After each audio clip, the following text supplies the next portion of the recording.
Okay, Algebra 1. We are working on solving simple equations. So this is Chapter 1, Section 1. Gonna move on. So Section 1, vocab. We're gonna start with equation. So an equation is a statement that two expressions are equal.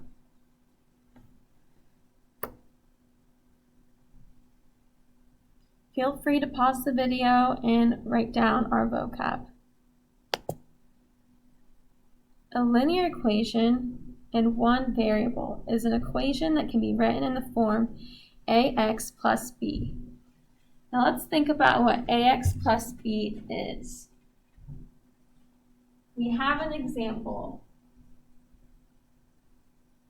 X plus 2 equals 0, or 4x plus 2 equals 0. So we have our constant numbers, b.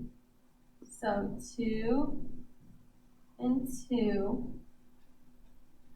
are the numbers that b stand for. A is our coefficient to our variable. What's our variable? X. This is our variable. Our coefficient is A. So it's easy to find for the bottom. 4 is A. This is our coefficient.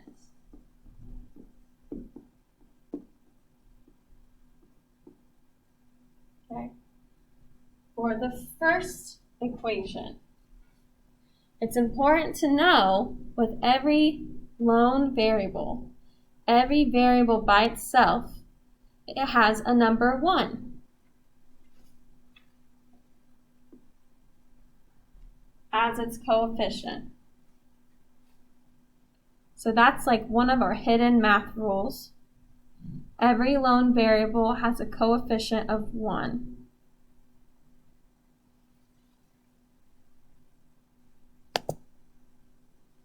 Our solution is a value that makes an equation true.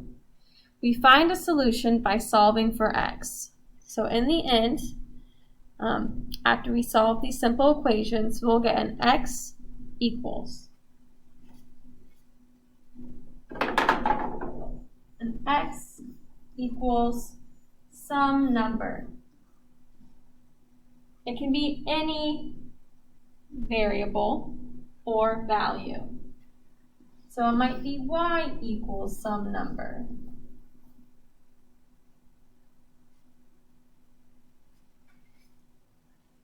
Next is inverse operations. There are two operations that undo each other. So first, we'll talk about addition and subtraction. Then we'll have a second example, multiplication and addition. Multiplication and division. We'll work through that in a second. Equivalent equations. These are equations that have the same solution. So that's where we'd have two separate equations, like x plus 2 equals 0, and x plus 2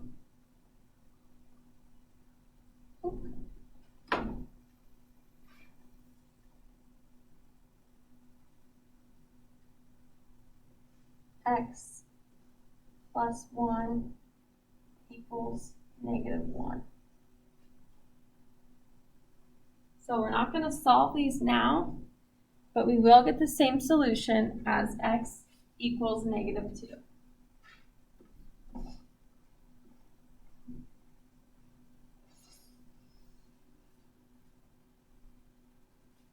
So those are equations that have the same solution.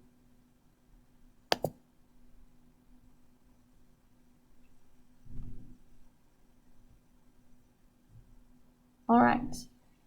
So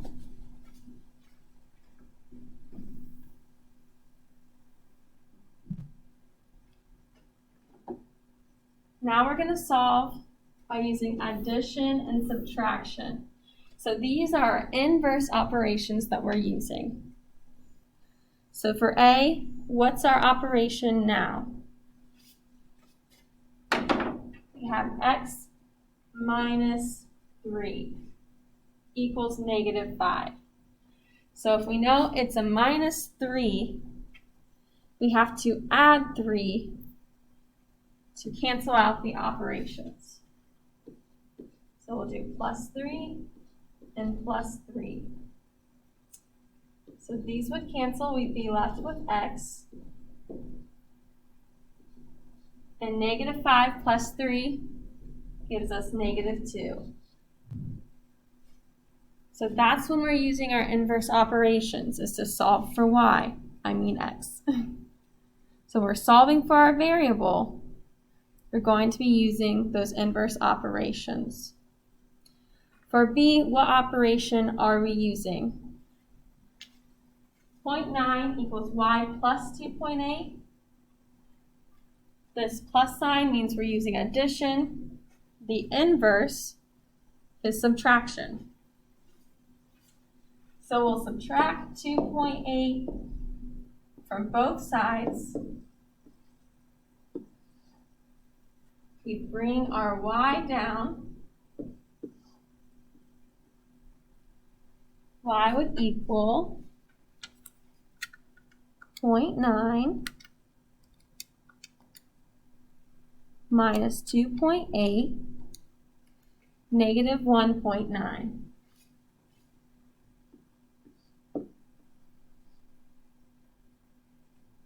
Okay. So for 1, 2, and 3, I would like you guys to practice. We'll do one together. What's the operation? Addition. What's our inverse? Subtraction. So we'll do minus 3 on both sides. Bring down our n. N equals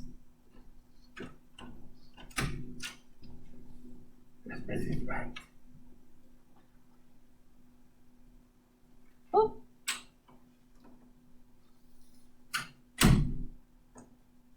Sorry, we had a visitor. Let's try that again. Our operation now is addition. We're going to subtract as our inverse. Bring down that n. N equals 7 minus 3, which is 4. So our solution is 4. Try 2 and 3 on your own. We'll talk about it in class.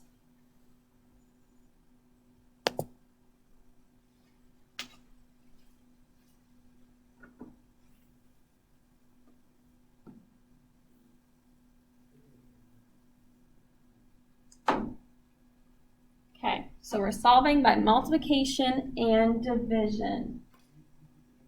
So these are our inverse operations. Negative n over 5. This fraction bar is division. So what are we going to do? Multiply. So we're going to multiply by 5, multiply by 5, bring down our negative n. Negative 3 times 5 is negative 15. Don't forget to check your signs. A negative times a positive is a negative. Are we done? No. So this question is a little more tricky. We have that negative sign in front of the n. What did we discuss? Whenever a variable is on its own, there's a number 1 coefficient. So this is technically negative 1. And this is multiplication, so our inverse is division. Divide by negative 1. divide by -1, n equals 15.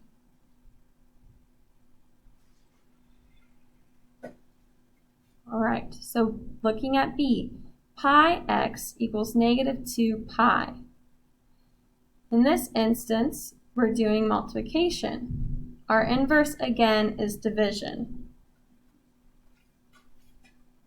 So we're going to divide by pi and divide by pi. Hopefully you remember, but pi is a symbol for the number 3.14, and it keeps going on and on. So we're dividing by pi, and in this instance, we'll cancel out pi divided by pi, get x. On this side, pi divided by pi, we'll leave 2 left over, x equals -2.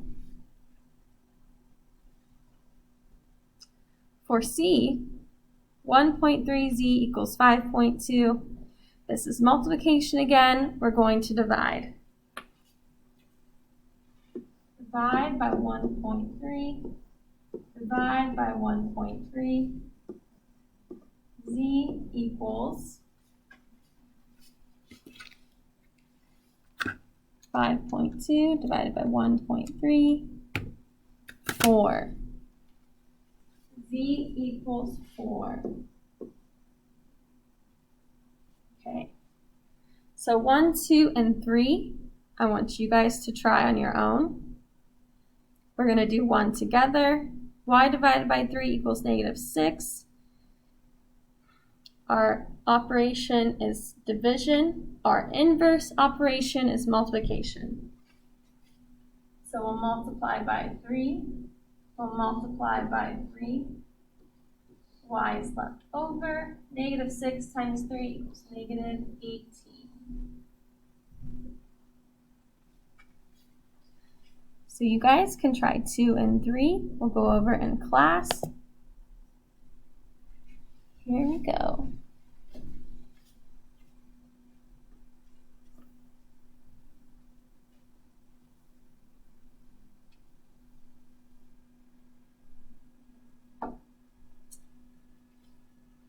Here is that point where you can earn a banana.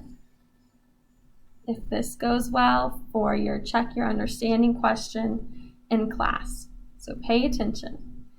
2012 Olympics, we have Usain Bolt. He won the 200-meter dash with a time of 19.32 seconds.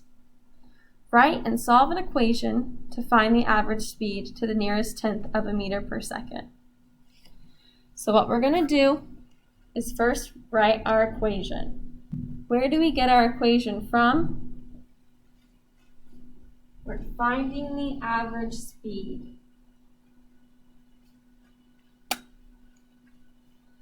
So our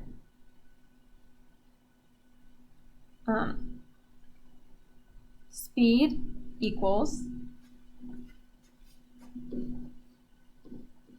distance divided by time.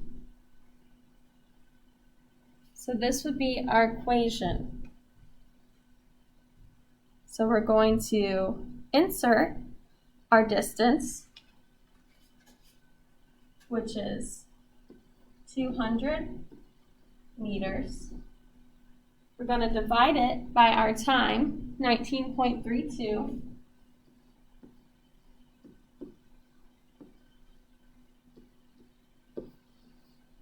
And we will get our speed. So for this question, there's no solving. We're going to do 200 divided by 19.32. We'll get a long number, but we're going to round it. So this equals 10.3519. Nearest tenth, so we're going to go right here. Look to the side, it's 5. So we're rounding it to 10.